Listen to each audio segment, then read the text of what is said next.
and welcome to our weekly QPR Preview Show. This week we're going to be looking ahead to the clash with Rotherham. We're going to start with a little look back at the matches with Sunderland and Blackpool this week.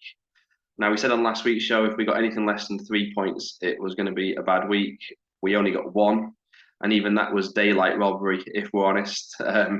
If we start with that, the 2-2 up at Sunderland last Saturday, longest away trip of the season. 2-0 down, 3 minutes to go. We ended up with a point. Seny Dieng, the unlikely hero, becoming the first ever QPR goalkeeper to score. Dave, you were there. Did that at the time make it worth the trip? Oh God, yeah. The amount of games I go to, and it's you leave the game afterwards and think, why did I bother? What a waste of money. But this is why we keep going back. That just made it worth it. 2-0 down. When Chair was lining the free kick up, we were saying, "Oh, shall we go after he misses this and get the Metro back?" And then he puts it in the top corner. All of a sudden, like, oh, you never know. And I mean, when Dieng scored, it was carnage in the end. It was unbelievable. It was so good. I mean, as you say, it was a robbery. We shouldn't have got anything out. And we almost threw it away straight away as well. But yeah. It was just it's a really good result. And fair play to them for keeping going. They did keep going second half. They weren't playing well, but they never gave it up, and they got something in the end. Yeah, some of the videos that the Sunderland fans are well worth checking out if you've not seen them, any of the viewers, because Sunderland fans have put up some videos of their reactions to the goals, and they're just absolutely brilliant to watch. It was an important point as well, because obviously, as we now know, we followed that up with a first home defeat to Blackpool in 50 years. I gave this one the big build-up last week. I gave us all the positive stats, and of course, typical QPR, we absolutely blew it with a rather insipid performance. I'm still livid about it now. Dave, are you as frustrated as me? Yeah, it was such a frustrating night. I mean, I think if we'd have scored one of them early chances and gone one up, we'd have probably won the game comfortably. But when we missed them and then we went a goal behind, it was just such a long, frustrating night. Second half, we never really liked scoring. Didn't really create a lot. I mean, Armstrong was lively when he come on and he almost scored. But yeah, it was so disappointing. After the highs of Saturday, to come home and you think, right, 3 points here and off we go. And, it was a bit of a nothing performance, really, wasn't it? Yeah. I mean, Beale himself said, didn't he? We could have been there now. He still wouldn't have scored. Yeah. We had chances, but it wasn't like their keeper was making fingertip saves or anything like that. It was all very comfortable, I thought, for them. And considering, I don't know, it's just such a strange performance I found. And we'll come on to some of the QPR elements of that in a minute. We're going to have to look to turn it around against Rotherham. For the second Saturday in a row, we face a newly promoted side. And at the same time, it's also a side we faced in the Cup last season. Only played 3 games, Rotherham, compared to our 4. One was postponed against Coventry, but they are unbeaten. They've had a very decent start, really, for a newly promoted side. Very, very good draw against Preston in midweek. And they battered Reading last week, aided somewhat by a Joe Lumley horror show. Do you know much about their side and setup, Dave? Not a great deal. I mean, obviously they've got Connor Washington, so that's nailed on first goal scorer Saturday, isn't it? I mean, yeah. But every time we played them, they're a very direct side, aren't they? And always quite tricky to beat. I think we've beaten them. We beat them the last time we played them at home in the league, but it was like a 3-2. I think it was quite a close game. They're always difficult, and they've had a really good start. I didn't think they'd do well at all this year, but like I said, they're unbeaten. This is going to be a tricky game because you look at it and think, oh, we'll beat Rotherham at home, surely, but they're not a bad side and they're in good form. No, and we've put pressure on ourselves now, really, as well with the results, because 1 win in 4 points from 12. When you then look at the fixtures, a home match against Rotherham ahead of an away match at Watford, which we'll be looking at next week, it's not a must-win game. I hate that term because it's never really must-win, but at this stage of the season, it's an important game that he could really do with 3 points just to get the confidence back, to get the fans, I don't say back on side, but to give the fans some positive, because everything gets very negative very quickly, I find, this for QPR, especially with social media these days. Yeah. It doesn't help anything, does it? For QPR, it appears that Amos and Clark Salter are out until September at least. Richards possibly even longer. The real question mark for this one, as it was last week, is if Willock's going to play.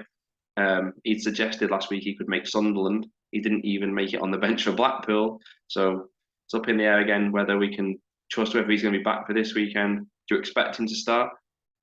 I think we'll be back this weekend. Yeah, I think he'll play. I think he's. I don't think he had an actual injury, did he? After this, he missed after the Borough game. I think they were just trying to rest him and ease him back in a bit.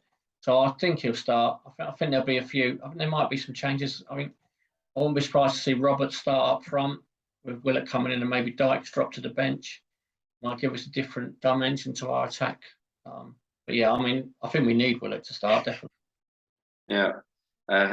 I agree. Whether he maybe he'll drop Chair back into the midfield three, as you might come on to in a minute with a question I've got for you. But he needs Willock, doesn't he? It's just, again, we said it every week. It feels like we're saying the same thing, but we're just chalk and cheese without Willock, aren't we? Any other changes you'd make from the Blackpool defeat? I don't like the three midfield the way it works really. I haven't got so far the idea that Field plays more attacking and Johansson sits. You know, I'm sure he knows what he's doing, but I look at him and think Field's surely better sitting in front of that back four. I just don't think it helps Johansson or Field. So I'd swap that around. But really, they've got a lack of options in midfield, to be honest, and there's not really anyone else to play. He either drops Chair back or he sticks with Dazelle. Yeah. It's just too slow and stodgy, or something. I don't know what the word is, but it's just, there's no athleticism, no dynamism in there. I mean, Johansson, as it stands at the moment, he's not improved from last season. He even had that interview on the website in pre-season saying, I hope for better and things like that. And he looks exactly the same player to me. He can have one good match, but it's 1 in 4 or 5 games where he might impress you. Like you've just said, Field far less effective in this new role. I don't really understand it. He seems to be a fan's favourite, and I like him too. But I think he's a little bit immune from some stick because I thought he was quite poor against Blackpool last night. In his role, he's drifting in and out of games, a bit like Dazelle. Maybe he's going to rethink the three the way they are, too flat in a line. They just, I suppose, like we said it before, but surely the idea is for one to sit, two to break forward, and vice versa. But they're all just in a line too often, aren't they? Too deep. Yeah. Whether he's Well, they lack a bit of pace in midfield, don't they? They miss Amos badly. I mean, the difference with the only game we've won is when he was in the team. Just someone to break forward. Yeah.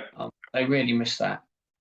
Yeah, it's whether he might change it to have 2 defensive and one who's literally at their position to move forward. Maybe Roberts or Chair can play a little deeper as part of the 3, but as a much more advanced one, maybe that'll change something around. It's just probably easier to have those 3 if Willock's in the team, because you know Willock's going to unlock the door. If we haven't got Willock, we need those midfielders to push forward and help to create space for the others. And it's becoming a bit of an issue as the results are showing it. 1 point again this week from 2 games. And on paper, when you look at the league, they're matches we need to be getting the points from. In terms of playing Rotherham again, it appears teams who are sitting back, we struggle against. And we've got now another one straight away. So against numerous times, I was thinking like, forward, pass it forward. And then the ball just goes back to Dickey and Dunn. We had 60% possession against Blackpool. It's probably going to be a similar amount again against Rotherham. Could be a similar pattern of match. If they get ahead, they're just going to sit back, waste time. Can we unlock that door without Willock? It's the big question, isn't it? We have to. Go. No, we have to get the first goal. I mean, if we go behind, that's going to be a long afternoon. You can see the crowd turning a little bit. They need that to score first Saturday. Yeah, I mean, Rotherham, we both just said it, but they know how to dig their heels in. They've not conceded in the last 2. The manager, after their midweek match against Preston, literally said himself, it was a dogged performance. I think it's almost one of the worst teams for us to face now, because QPR fans are going to almost be demanding we need a win. And they're just going to be a team that are going to be very awkward to play against. And I know it's that thing, Willock or no Willock, but without him, I really think we're going to struggle to break down a team who just sits there and says, come on then, what have you got? Because they'll have watched us, they know what to do. Crowd Chair out of the game. Dykes, he's going to be up against big physical defenders. Can he get any change out of them? Does it concern you that we're playing another similar team straight away? Yeah, definitely a problem. they're similar to Blackpool. They're very well organised. Like I said, they've had a really good start. I think this is a really tough game for us. I mean, I think we'll win. I'm quite confident we'll win, but it's not going to be an easy game. It's going to be a very, very difficult one. Yeah. I mean, on the form, literally only one person didn't predict to win against Blackpool, and we didn't win. It's a tough league. Even the matches you think we're going to win, it's not always the case. And we failed to score in 10 of the last 26 league and cup matches now. Only scored 1 in half of the remaining fixtures in that period. We're not blessed with goals, and I totally agree with what you said before. If they score first, we're setting ourselves up for a long afternoon. Needs to be like Middlesbrough, doesn't it? Get a good start, and then we seem to be a different team as well. If we score, we're brilliant, and if we concede, we just awful in adversity, aren't we? It's like 2 different QPRs we get to see. Yeah, definitely. Do you think he's going to give Armstrong a chance from the start, or is he going to stick with Dykes or maybe even Roberts, like you said earlier? I think he'll probably go. I think he'll start Roberts. Armstrong looks very good coming off the bench. I really like what we've seen of him. He's been good in every appearance so far. But I think he'll start with Roberts. I think maybe Dykes coming off the bench. Maybe that might help him coming on later in the game as well. But I don't think it's going to be long before Armstrong is starting games. He's definitely this. He looks very exciting. He got the crowd going straight away last night. He was the one positive you could take out of last night, to be honest. Yeah, he is. It's good how he gets the crowd up, like you say, straight away. I think his first involvement was he won a foul, didn't he? And showed a bit of enthusiasm and energy. And I think I can kind of understand what Beale's trying to do, though, because against tiring legs, he is a very good option to have. But then you can see what all the fans are saying, because if the strikers aren't scoring, our top scorer is Dieng with 1, plus the 5 others who've got 1. So then it does kind of back up the argument, well, why not give him a start then? Because if Dykes had already had 5 goals this season, you could understand him still being on the bench. So I think that's what's making it harder, because people are kind of justified in saying, well, give him a chance from the start then. Mm-hmm. Overall thoughts on that match? Do you think we're going to win? Yeah, I think we'll win. I think we'll win. I think it'll be close. I think it'll be like 1-0 or 2-1, but I think we'll win, hopefully, anyway. Yeah, I'm going to verge on the old half and half prediction. If Willett plays, we win. And I think if he doesn't, I think it could be at best a draw. And like I mentioned at the start, we've got Watford next week. And that is not the easiest match to go into if we've maybe only got 4 or 5 points from the opening 5 games of the season. We'll reconvene again then, see what happens in that Rotherham match, and look ahead to the Watford. And we've got Hull as well the week after in midweek. Thanks for watching. Join us again, like I say, next week. In the meantime, get on our message board, share your views, and come on you ours. We know who we are. You know who we are. We are QPR.